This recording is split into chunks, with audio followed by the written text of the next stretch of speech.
afternoon, everyone. Over here. My name is Mark Bosco. I'm the Vice President for Mission and Ministry here at Georgetown and a professor in the English and the theology departments as well. It's a great pleasure to welcome you to this Faith and Culture Series event, sponsored by the Office of the President, with support from the Berkeley Center for Religion, Peace, and World Affairs. This program, now I think in its 15th year, invites contemporary writers to Georgetown to reflect on their work in light of the context of their engagement of faith with culture. It's a conversation about the interaction of religion, art, literature, and society. Previous guests have included novelist Marilynne Robinson, Jonathan Franzen, Alice McDermott, and the poets Tracy K. Smith and Lawrence Joseph. Our series today brings together our Georgetown colleague, Paul Elie, to speak with our guest, the writer Phil Cly. Paul is a senior fellow with the Berkeley Center for Religion, Peace, and World Affairs, and the director of the American Pilgrimage Project, a university partnership with StoryCorps based in the Berkeley Center. His work deals primarily with the ways religious ideas are given expression in literature, the arts, music, and culture in the broadest sense. He's the author of 2 books, The Life You Save May Be Your Own, An American Pilgrimage, and Reinventing Bach. Paul will be in conversation with our guest, Phil Cly, a 2001 graduate of Regis High School in New York City. We want to get that Jesuit education pedigree in there right away. But also Dartmouth, okay. He served in the U.S. Marine Corps from 2005 to 2009. Phil won the National Book Award for Fiction in 2014 for his first collection of short stories entitled Redeployment, all of which touch upon the heavy toll of America's Iraq conflict on those who fought in it.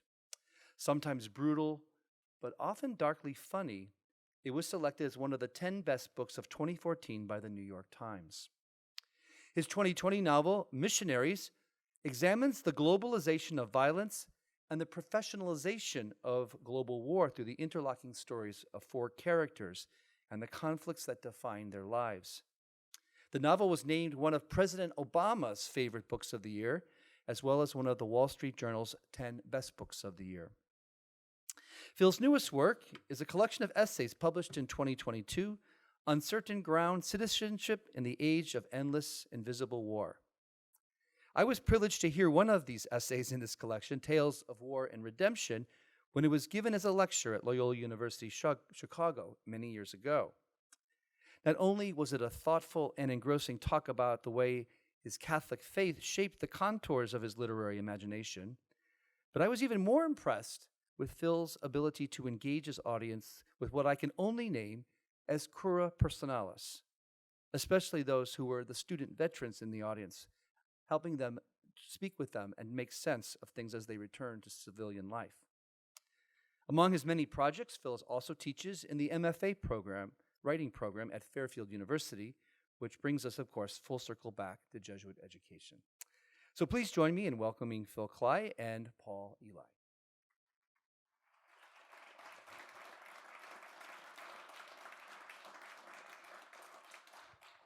Thank you very much, Father Bosco. I really appreciate those words of introduction. So glad to be back here in Riggs for another episode of the Faith and Culture Conversation Series, which, like so many things, paused during the pandemic. Thanks also to President DeGioia, to Tom Banshoff and everyone in the Berkeley Center, to Aaron Hudson and everyone in the Office of the President, and to veterans on campus who may be present today. We're really glad that you're here for this event. And thank you, Phil, for coming and bringing your parents. Thank you. Yeah, it's amazing to be here. My mom went here. My grandfather went here. I have a brother who went here. And this room makes me feel really at home. It's just like the library in our 2-bedroom in New York. So, yeah. Well, it occurred to me as I walked to the hotel to pick you up that I probably shouldn't host an event with a U.S. Marine without shining my shoes. But my shoes are unshined. And I'm not that kind of. I single-handedly lost the drill competition for my platoon in officer candidate school, so you were going to be a writer, huh? yeah. I'm the guy in all the war movies who's getting hit with soap and socks. That's This is our second conversation. We spoke about redeployment several years back during Jesuit Heritage Week, and then I read Missionaries, and then I read Missionaries again. And in between those two readings, Russia invaded Ukraine. Pope Francis had a number of occasions to speak of what he calls the Third World War in pieces. And this expression, earthy and idiomatic in the way of Pope Francis, suggests the way war is ongoing, and one war links up with another, and the understanding of war that we worked with for a couple of hundred years, which involves a beginning, a middle, and a clear end, is not really the way things go. And second time through Missionaries, it just struck me that that's not only the conceit of the book, but the conceit of your work as a whole, that you're, within the history of writing about war, you're focused on the ongoing limited wars or the special ops wars that are akin to a war, Third World War in pieces. Yeah, I think that there's been an important change in the way that we wage wars. And so there have been developments in how America uses its military power around the world, and some of the things are new and some of them are not, right? But one thing that is important in the book is I talk about special operations raids. Now, this is probably the most popular image of American war, right? If you think about TV shows or movies about, Navy SEALs or special operators or blockbuster books where, guys who are in a lot of combat tell you about that. That is a very popular image of war. It's also a sort of nice narrative, right? If you have the narrative arc of a raid is pretty straightforward. It's like there's a bad guy, there's a hardy group of warriors who are going to train up to go get them, and then they do the raid and come back and deal with the aftermath of that. And one thing that I found after I got out was you would often meet folks who had done special operations deployments where they'd gotten into a lot of combat, and their relationship to their military service often felt very different from guys who were doing things that we, coin, right, or who were landowners, right? Guys who were in a place and worked in that place for a long time and would go out and negotiate with the local sheikhs. One of my buddies, the writer Matt Gallagher, has a line about it is absolutely imperative that American forces drink as much chai tea as possible, right? And those veterans often had a lot of very complex, ambiguous feelings about the wars that they'd been a part of, whereas a lot of times the special operators would be like, I took out this bad guy, and I took out this bad guy, and I know he was a bad guy because let me tell you about the torture house, right? A lot of these guys have a story of a torture house that they took out. And of course, that makes you feel like you're doing something very, very good. And yet, the important things when we did violence were not necessarily just the kind of individual local events, but how that violence affected the broader social, cultural, political context in which we were operating, right? And so you could do a series of highly successful raids, and we did a lot of highly successful raids, and things could just be getting worse. And we developed a really sophisticated system for dealing with that. And the way that I like to talk about it is, okay, in 2004, Joint Special Operations Command, which is, special operators, right? They're doing about 12 raids a month. By 2006, they're doing about 300, right? And the difference in 10 that— raids a day? Yeah, and and it's not like they got to that pace of operations in 2006 by sending the Navy SEALs to the gym and having them work on their runtime, right? They changed the way that various different intelligence agencies interact, the way that they interact with direct action units. There's a sort of whole complex of things that isn't just about the training of one unit or the type of intelligence gathering that we're doing or new technologies, but rather how those things are all harnessed together at an extremely rapid pace of operations. And that one Secretary of Defense said was unique in history, right? And so when you think about, say, two kind of images of targeted killing, right? A drone strike, where you have this unmanned drone that that strikes people's kind of creepy. And then there's like the Navy SEAL going in, and people tend to think of that as like a more heroic narrative. But from the perspective of the targeting system that we've developed, that's just the flathead and the Phillips head screwdriver, right? And that, at the end of that system. And that system we can aid other countries with, right? We did it with Colombians, where we helped them target and provided them with smart bombs, right? To take out guerrilla leaders of the FARC and ELN. It's fairly obvious that we've done targeting stuff with Ukraine, right? And it is a very powerful tool in terms of warfare. But alongside that, where we've developed this, this tool, you have a kind of drift away from large troop deployments, an increased reliance on mercenaries, right? And contractors, and a lot less public transparency.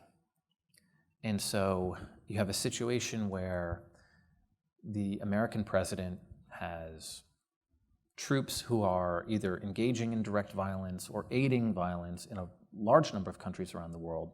There's not a ton of congressional oversight. We're still relying on the authorization for the use of military force that was set up to deal with 9/11 for groups that didn't exist then, or that have very tenuous links to that might not really have much of a threat to the homeland, like in the Horn of Africa. And so you have this sort of system of warfare that feels very opaque, where it doesn't feel like there's a lot of political accountability, and also that has, as a consequence of how it's been waged, sparked a sort of secondary mercenary market where there's been a huge growth of mercenarism. And then when those folks are not getting contracts from the United States, they have, fairly sophisticated tradecraft that they're then using in other places. And so that's where I think the Pope Francis's notion of a third world war fought piecemeal comes into play, because you have all of these sort of low intensity wars or conflicts, and sometimes fairly high intensity, but nevertheless that we have some degree of some role in, using tactics and techniques and organizations and institutions that are no longer just restricted to one place and location. And so I think it's something that is kind of real concerning preoccupation for me, both because I really believe in democratic accountability. I think that is in a republic we should have more engagement with our wars, and accountability for them, and responsibility for them, and a sense of public responsibility for them. But also because I have real reservations about a world where there are very complex things that are happening that result in violence, right? Where the easiest button for a US president to push is lethal, rather than something that is maybe more nebulous, but perhaps in the long term better. Because I don't think that if there are regions of the world where our primary engagement with them is through violence, that's going to be a good sort of long-term solution for us. So the situation you just described, it's complex enough just to describe in the newspapers or in a magazine article or in the way that you've just done. But your lot is to do it in literary and imaginative writing. This is why I took a novel. I could not do this in short stories. Well, kind of, why not? I mean, I'm thinking of, when we think about the literature of the Vietnam War, a lot of it had to do with the aftermath. And that was a big shift.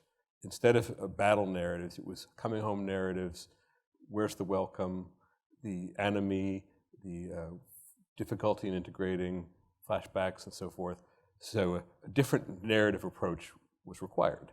I'm generalizing very broadly, but so you need to tell a story in a different way because the nature of war is different than it was for Norman Mailer or whoever?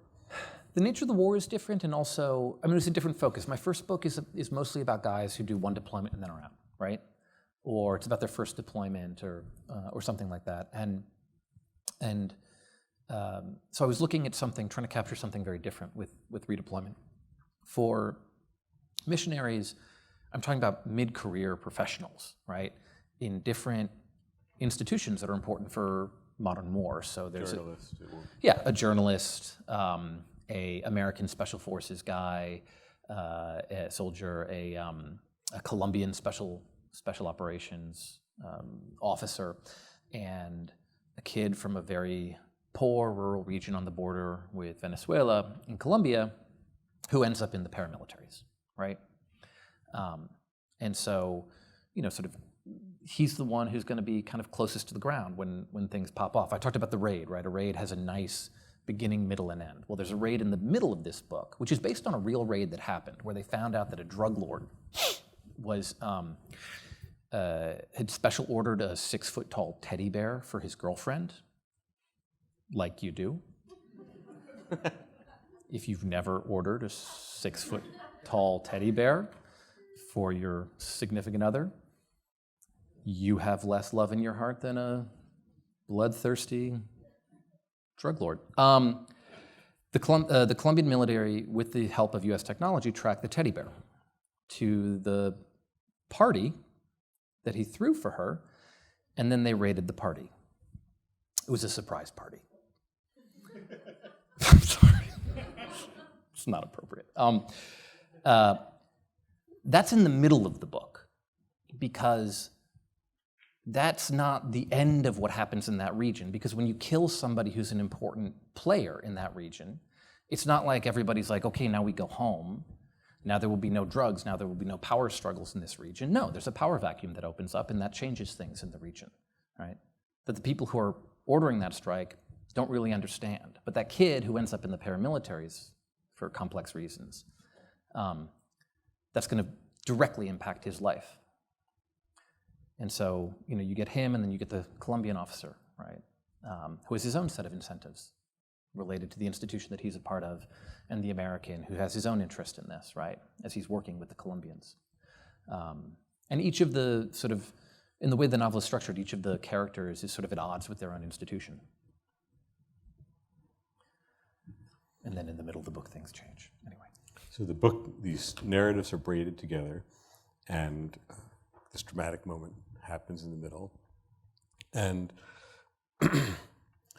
I'm thinking of, in your book of essays, Uncertain Ground, there's a piece in which you explain, it's almost like a cocktail party question that you answer with spectacular complexity and authority. The question is something like, well, how did your deployment affect your faith? And I wonder if you could explain the answer you give to that question, and then I want to ask you how this view of war, how does what you've described as your religious perspective, bear on that? War is ongoing, it's hidden, Sure. It never ends. Yeah, so I was raised Catholic, went to Jesuit school, and my mother is Catholic, my father is atheist. So I had a diversity of intellectual and spiritual interests. So both, I think,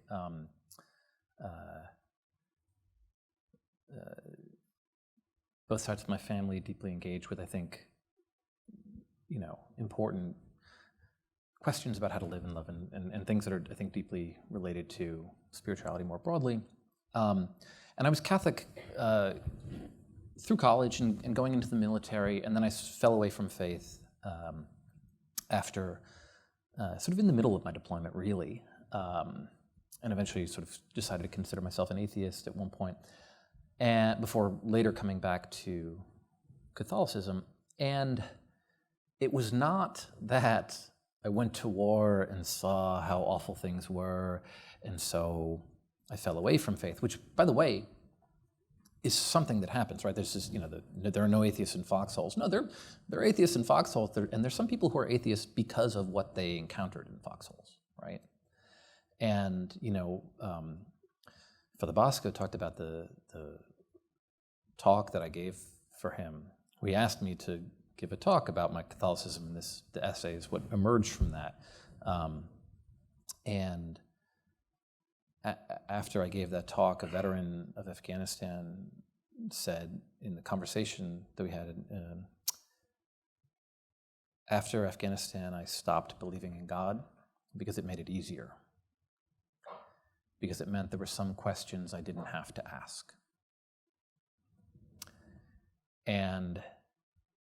But I was a staff officer in Iraq from January 2007 to February 2008, so during the surge of troops and during the Anbar Awakening.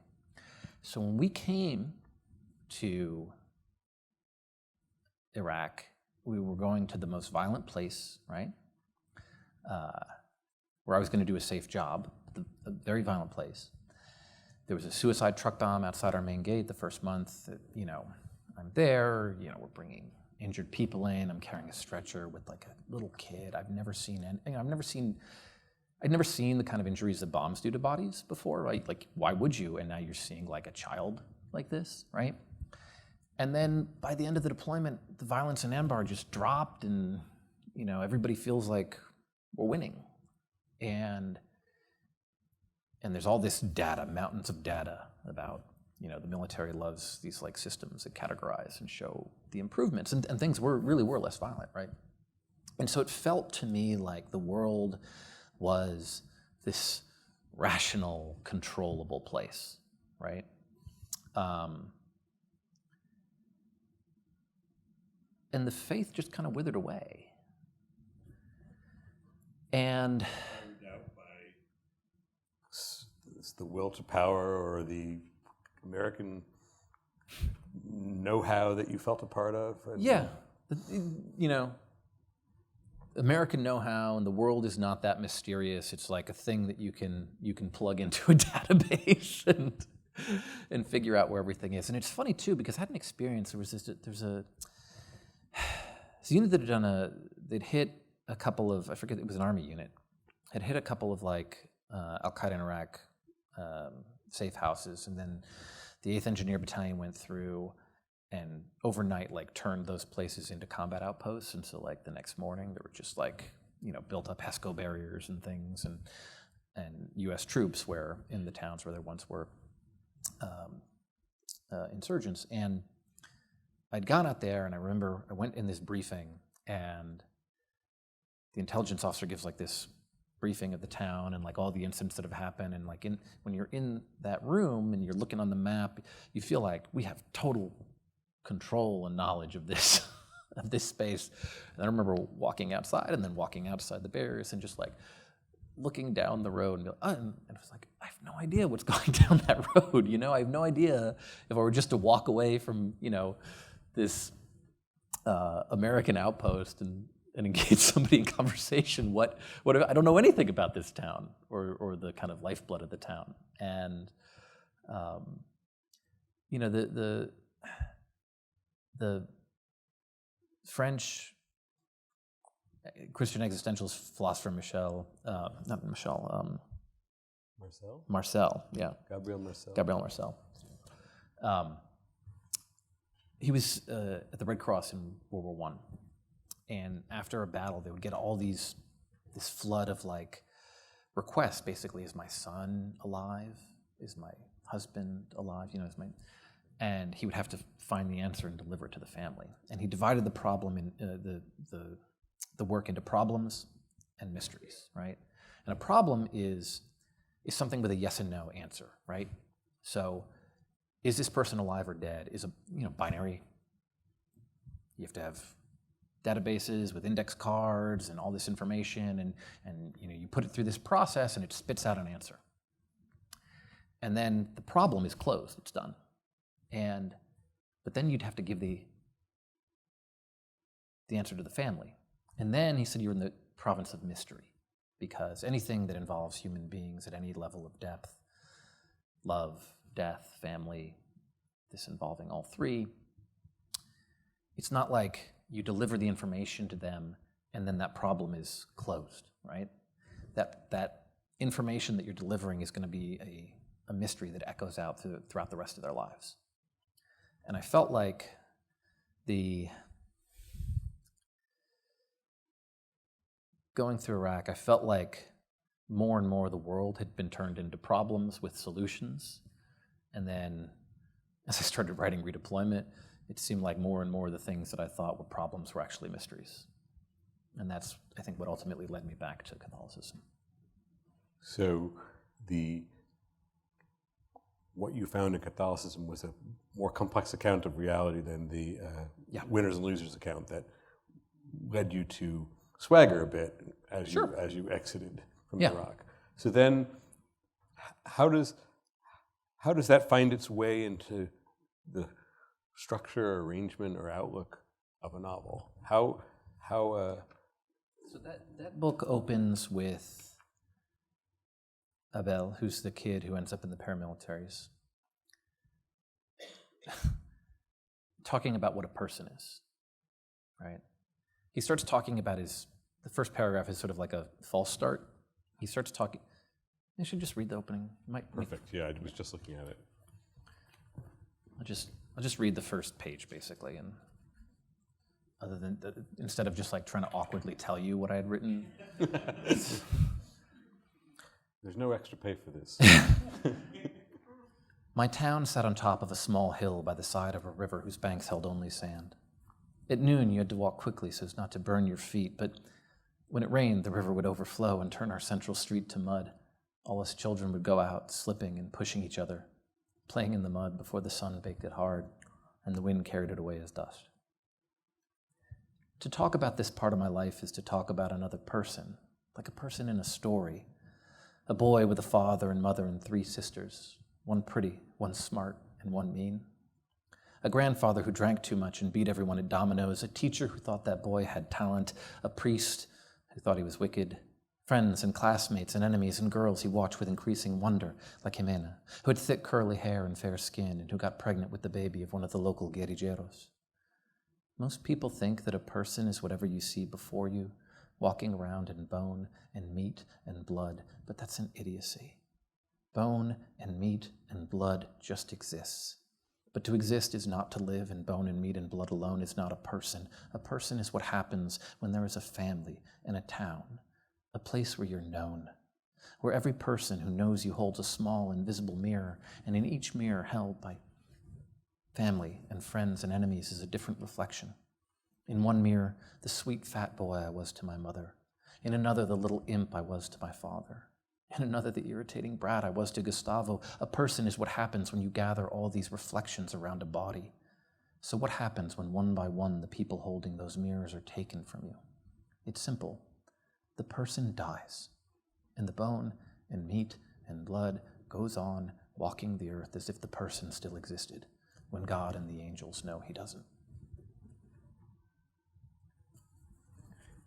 It's very powerful, and placed where it is at the beginning of the book, it initiates us into the novel as a weighing of, almost like Primo Levi, if this is a man, you're going to take us through this limited war, through the perspectives of these different people, and they will come to a deep understanding of what personhood is, or? I think I wanted to begin there.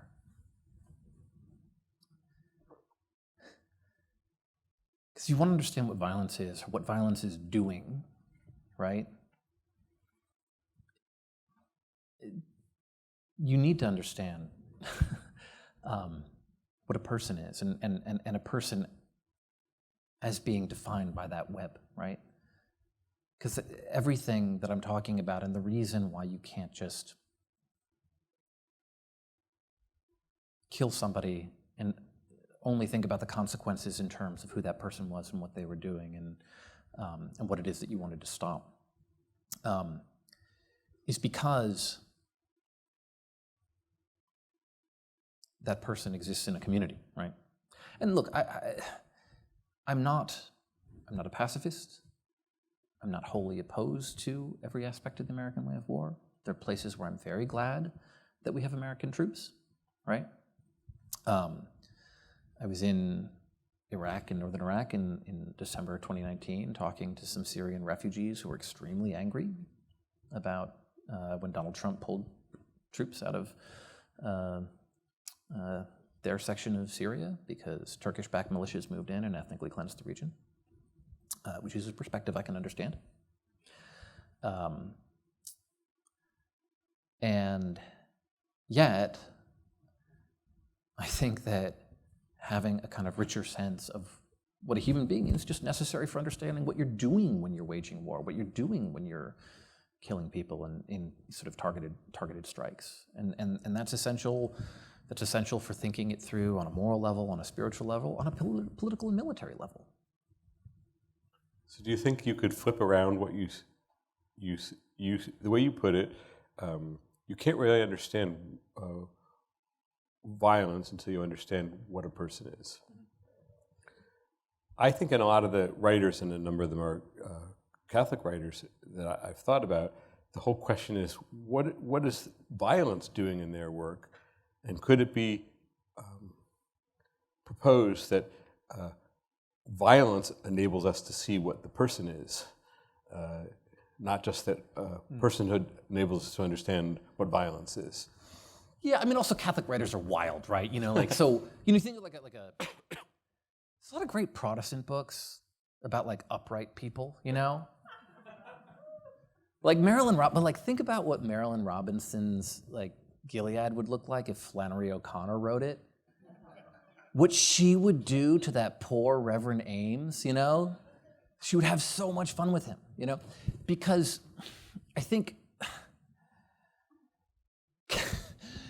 this like the very riotousness of human beings is, as a subject, is really important. I love, Charles Taylor has this discussion in A Secular Age of Carnival and Lent, right, as not being opposing but rather complementary things. And I don't know if they're like, priests in the audience, so me like going out on a theological limb and being like King Carnival riding a beer barrel with a pork pie on his hat is, my image of a great Christian exemplar. But I think that there is a genuine interest in human beings as being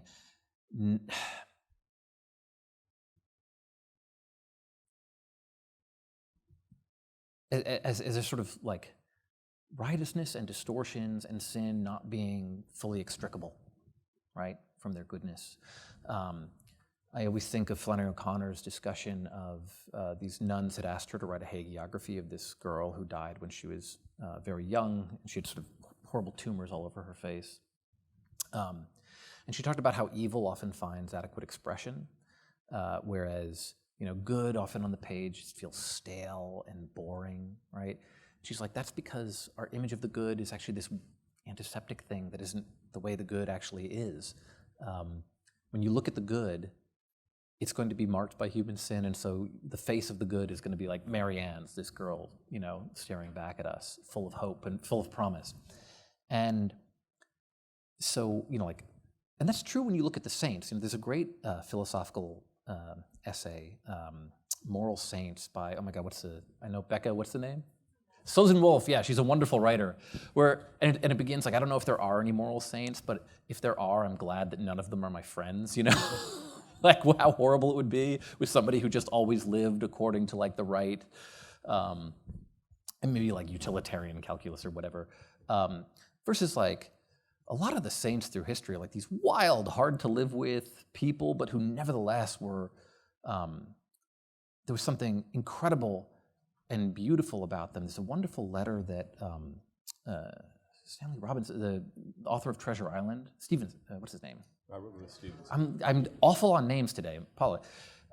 Wrote in defense of Father Damien at the leper colony, because some of the other folks thought like he was kind of like this dirty, coarse man who went to the lepers and got leprosy and died, but like he wasn't really good on the reforms that actually needed to be instituted, and he didn't. And there's sort of all these like critiques, and Stevenson is like, the only reason anybody cares is because of this, yes, coarse, backward, dirty man who nevertheless had something truly great and self-sacrificial in him, right?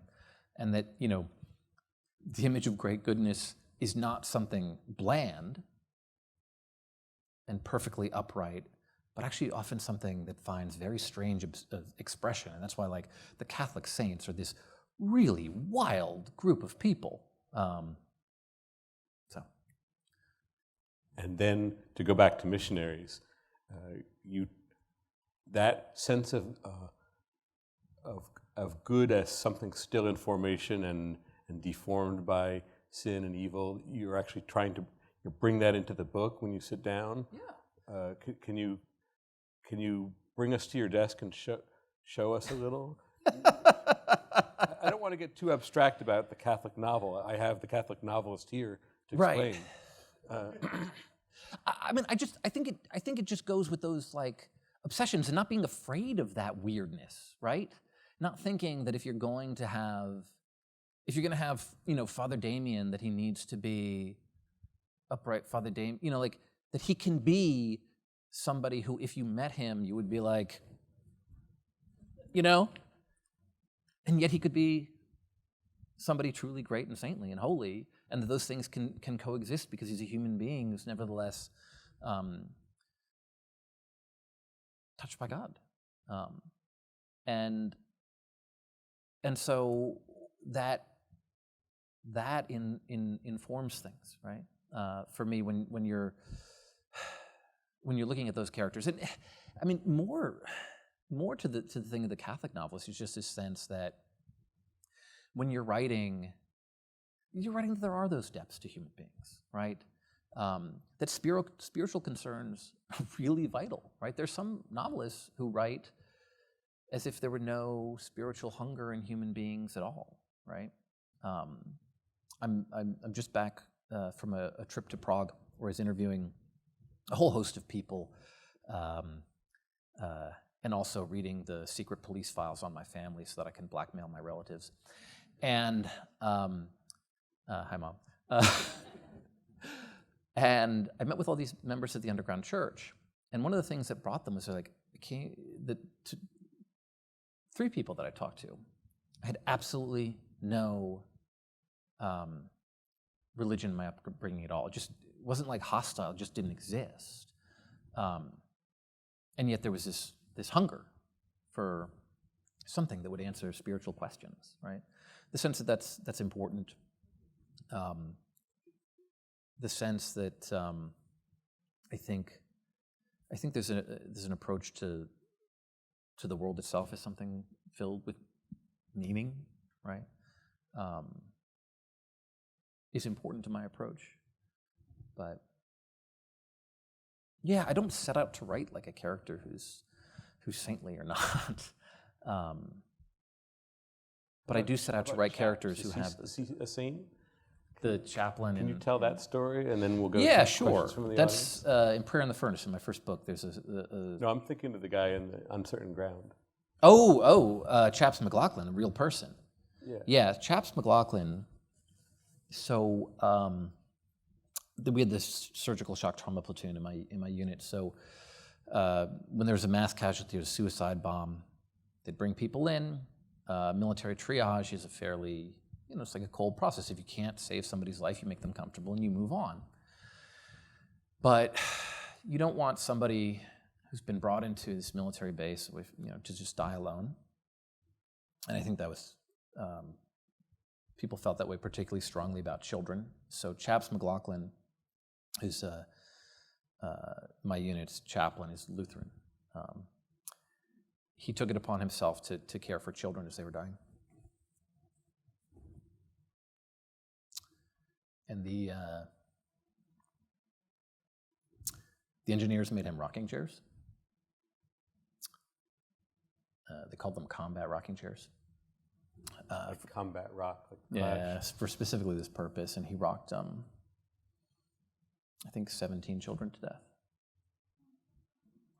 Children gravely wounded to the point where others are vomiting in the unit from the disfigurement and so forth. And Yeah, he's got to this see child in his arms.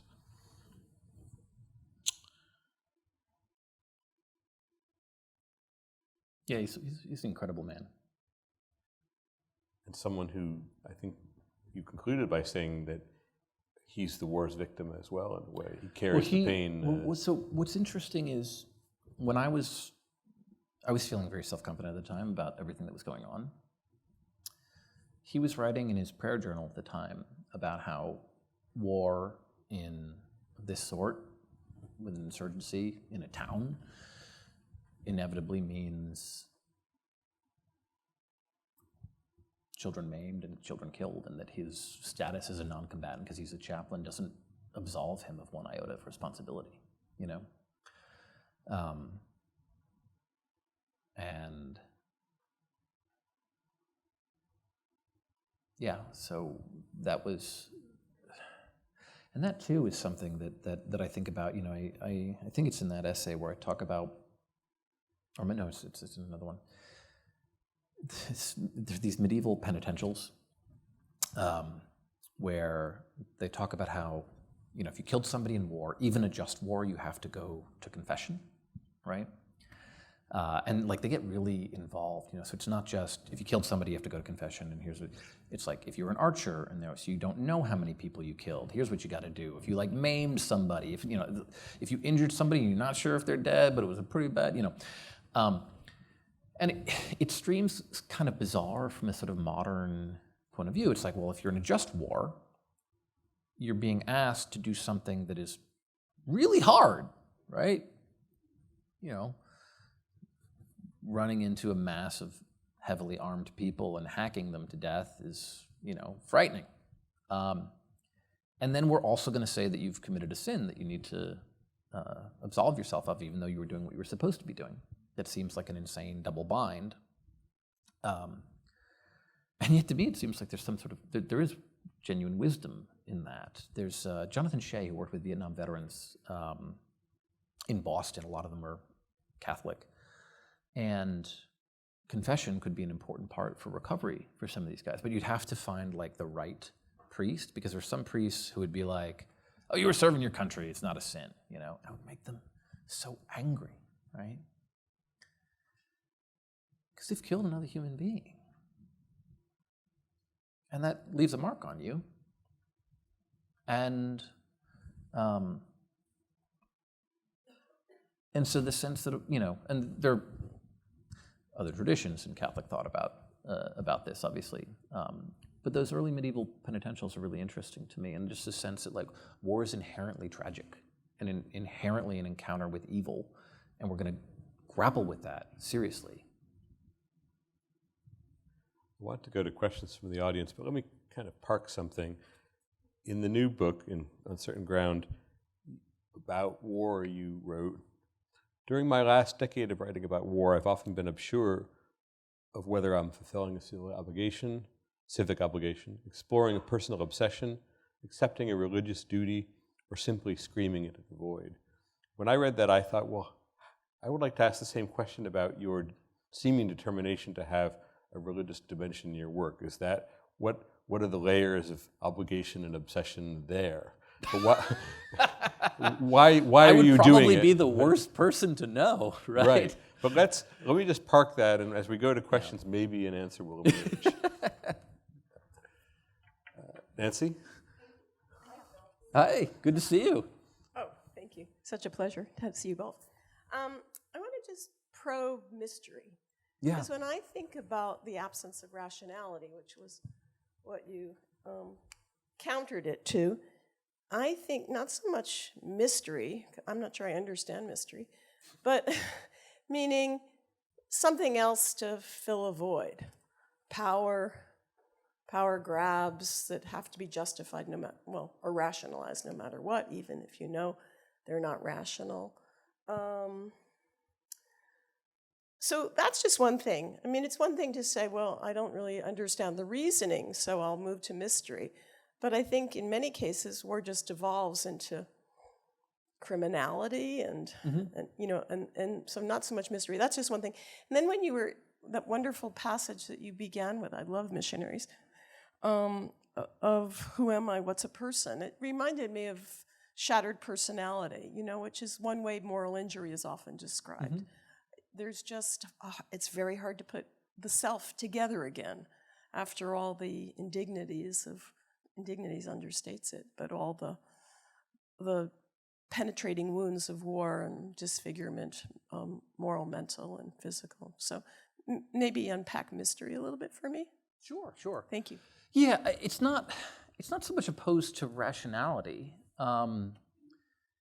and I think that, I mean, a sort of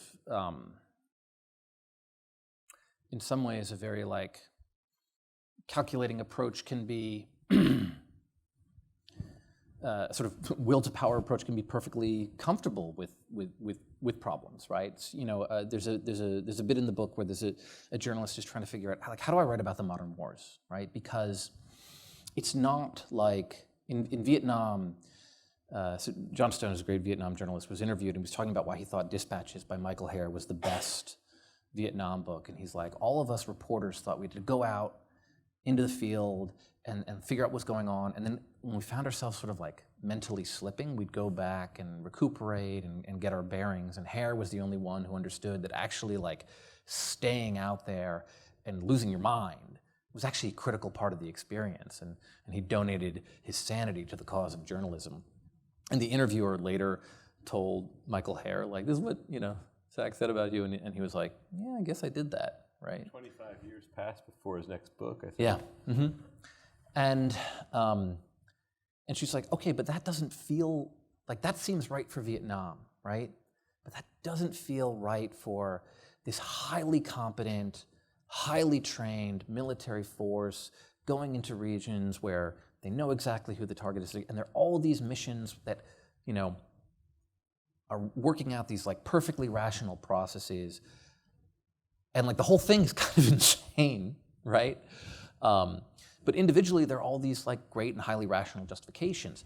I think mystery is not like about opposing to like a policy that makes sense or doesn't make sense. Mystery is just where I think it's where Marcel locates it, right? At those things that actually can't be reduced to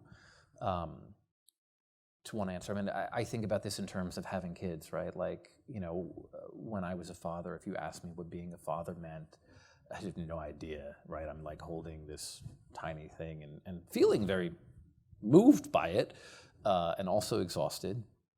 He came a little bit early. It was somewhat surprising, our first one. But the meaning isn't something that is fixed and determined at any one point of time, but rather as I move forward in time, changes and evolves with my relationship with that child, right? And as I myself evolve and change. And in a way, you know, great art affects us in a similar way. We all have the experience of reading a book when we're, you know, young, and then reading it later, and all of a sudden it's a totally different book, and then we read it again later in life, and it's a radically different book again. And that's because the book is moving into sites of intense human concern and articulating them beautifully. And it's not giving you answers for your life, but rather you're having this sort of intense, complex engagement with the work that you then respond to creatively at different points in your life. And I think that is something more what I'm talking about when I'm talking about sort of human depths that can't be pinned down and categorized. And I think we live in a world that really, you know, is always trying to find ways of actually pinning us down and categorizing us and limiting us in some ways. And I think that, you know, sort of the job of art and the job of religion and the job of just us as human beings is to resist that and to find those places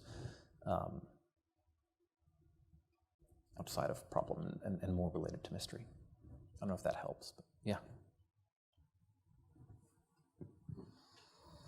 In the back.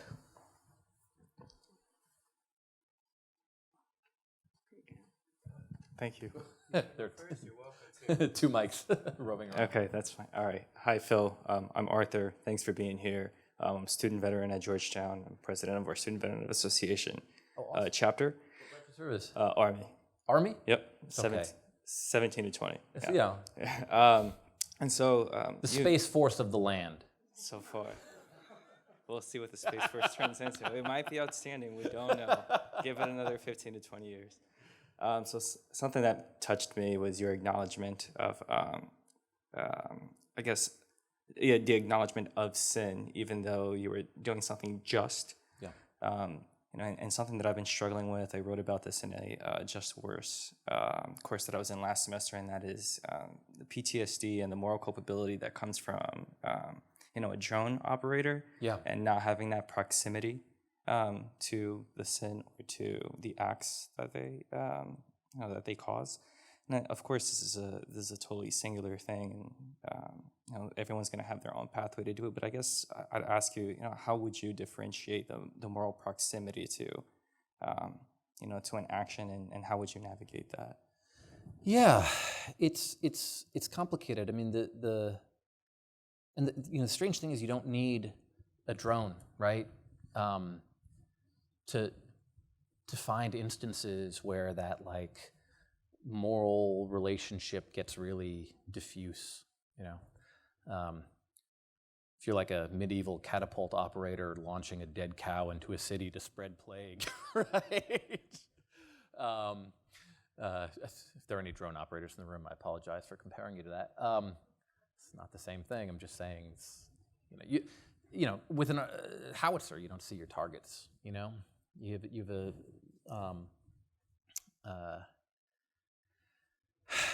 And I think when we're talking about modern war, we're talking about something that is part of, it's like an industrial scale process, right? And so moral culpability is complex and diffuse, just naturally. And we're much more comfortable with individual narratives, right? That don't necessarily fit, right? And so but one of the other things I should mention about drone operators is that in some cases, they see with military, optics, the target that they're killing. They might have observed this target for a while. They might watch the aftermath. And so they might have an intense emotional reaction to what has happened, whereas if you were in a plane going over and you drop a bomb, it's like nothing. And so I think there's the visceral impact of an experience, and then there's moral culpability, and those are just radically different things, right? Your visceral impact is going to be about oftentimes what you saw, right? And how close it felt. And that's not the same thing as the responsibility that you have. And in an odd way, some drone operators might feel more strongly about that, just because of the strange magic of technology. There's a brilliant passage in Saturday by Ian McEwan where the character, who I think is a philosopher, reflects on thuggish violence and how so often it has to do with people kicking each other. And this guy's hypothesis is that the foot is far enough away from the head, the seat of agency, that you can dissociate yourself from the violence that you're committing if you're kicking somebody in a way that you might not be able to if you were throttling them with your hands. And it was sufficiently powerful that I remember it still, and that seems opposite here. Yeah. Becca? Oh, I think he was. Hello. I'm I sorry. just Go wish to piggyback the professor's question, which I loved. Thank you. I know you mentioned at the start, by the way, my name is Michael. I'm an alumnus in the Aging and Health Master of Science program. In your having made the distinction between the problem and the mystery, coming up for me, I guess, is a question that I was willing to have you, I guess, explicate a little further around. What came up for me concerning the distance between being a non-atheist and a Christian. That's what showed up analogous analogously for me in between, like when we talk about, for instance, the problem of God, just for an example. And I was wondering if you could speak to, I know you mentioned art and religion and your experience as a father. I wonder, as you experienced anything gathering in your life instead of being scattered, especially in your turning point towards affirming your Christianity, could you speak to anything in your Christian experience or your experience of God where you saw that mystery opening up and moving in that space between not just being a non-atheist, but moving from that space between being a non-atheist to knowing, yes, God exists, and he is mysterious in the way he's being a person with me? Yeah. I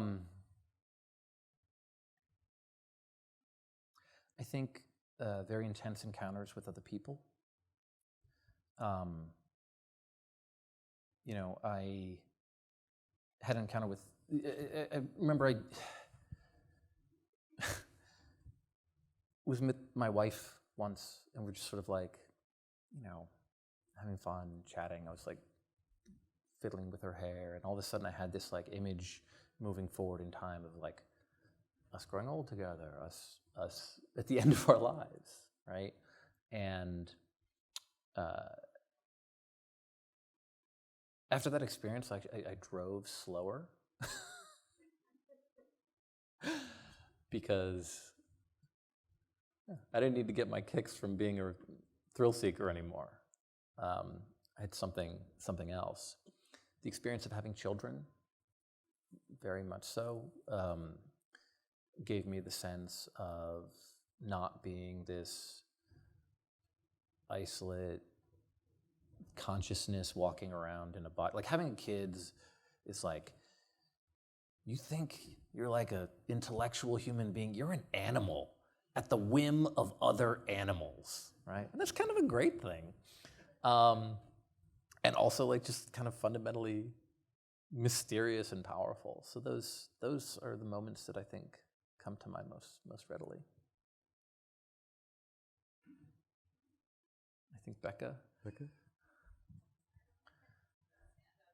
I told them not to give the philosophers microphones, but they haven't obeyed me. Whoa, I'm so loud. I'm Becca. I'm a writer. I just wanted to ask you about the relationship between evil and aesthetic interest. So you clarified that goodness can be more aesthetically interesting than people tend to think it is. Right. I think that's like a common view. Like Simone Weil defends that view in a piece she has called Literature and Evil, I think. But I wondered what you thought about evil. Like, do you think evil can be as aesthetically interesting or as beautiful as goodness? And this could be a piece for a magazine. Maybe the point.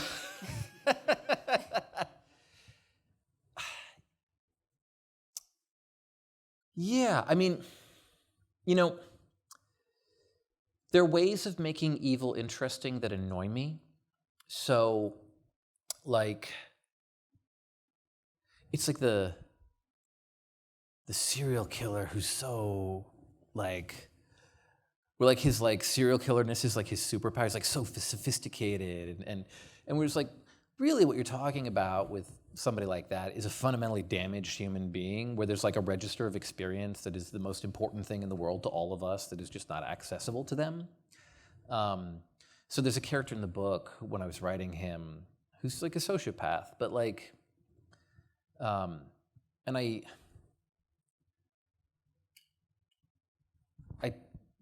it was important to me not to write him like he was somebody like us with a superpower, right? That doesn't make him less interesting, or to write about what he does less interesting. And in some ways, he understands a lot about human beings, and he understands about how to stage violence as a spectacle for political effect. And there's a scene in the book which, is sort of like this long lead up to an act of violence, which, whenever I'm writing violence, I never want to just be writing violence for shock value, but it was important to write an act of violence that was staged and public, where the reader got that sense because it was directly related to to understanding how these groups operated politically and what the violence was doing, right? Because it would irritate me when you'd read things where there's like these horrific acts of violence that are just meaningless and senseless, and there's a kind of numbing effect as you read them. And like, yes, those things happen, and there is numbing and shocking violence in places that have totally devolved. But there's also war crimes and atrocities can be a tool, right? And I wanted to write that in a way that was intelligible, without making it sound like he's some sort of superhero because he's able to do this sort of thing. I do think evil can be interesting, right? But in a way, I think it's most interesting when it's complicated. I'll put it this way, there's a comedian, his name's like Jesselnick or whatever, and his shtick is like the darkest jokes ever. So every joke is, he'll like seem to affirm something good, and then he's affirming like death or slaughter or whatever. And about 15 minutes into his set, I was so bored because I could predict all the punchlines. What is most interesting to me is not humor that is purely destructive or purely parasitic, but actually humor that is interested in affirming something while being aware of the ways that sort of affirming something too hard can make you ridiculous. I'm reading Robert Musil's The Man Without Qualities right now, and it's just wonderful. I got it on Kindle. I didn't know it was 1,700 pages long. So I was like reading for like an hour. I was like, this book is great. And I was like, I've only read 1% of this thing. I've now read 31%. I am a hero of reading. So, yeah, just evil just seems like a negation that's not particularly interesting. It's like that comedian where it's like at a certain point you're like, I know where you're going with this next joke. It's going to be the worst thing. But where you've got that grappling is what's most interesting to me. So it's the glamour of evil that the novelist must reject. Yeah. We're going to take the conversation out to the next room for a reception, where I hope further questions and this can all go on further. Phil, thanks so much. So great to see so many students here. Please stay and pose a question to Phil Clay. Yeah.